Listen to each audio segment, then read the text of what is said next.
Trump প্রশাসনের বিস্তৃত দাবি কি ইরানের সঙ্গে আলোচনাকে ঝুঁকিতে ফেলতে পারে?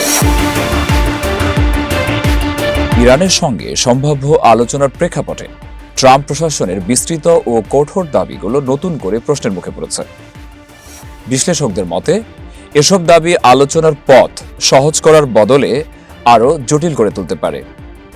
ট্রাম্প প্রশাসনের অবস্থান অনুযায়ী ইরানকে শুধু পারমাণবিক কর্মসূচি নয়, একই সঙ্গে ব্যালিস্টিক ক্ষেপণাস্ত্র কর্মসূচি, আঞ্চলিক প্রভাব এবং মিত্র গোষ্ঠীগুলোর প্রতি সমর্থনও সীমিত করতে হবে।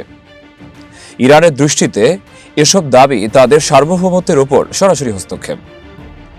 রাজনৈতিক বিশ্লেষকরা বলেছেন, আলোচনায় সাধারণত ধাপে ধাপে আস্থা তৈরির কৌশল নেওয়া হয়, কিন্তু শুরুতেই এত বিস্তৃত শর্ত জুড়ে দিলে তেহরানের জন্য আলোচনায় বসা কঠিন হয়ে পড়তে পারে।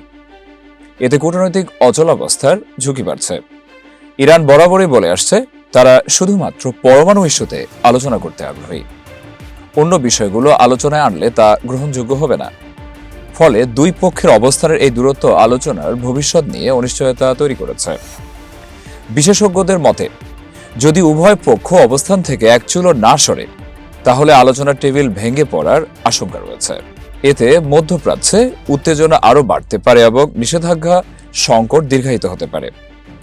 সব মিলিয়ে ট্রাম্প প্রশাসনের বিস্তৃত দাবি ইরানের সঙ্গে আলোচনাকে এগিয়ে নেওয়ার বদলে বরং ঝুঁকির মুখে ফেলতে পারে, এমন আশঙ্কাই এখন জোরালো হয়ে উঠেছে।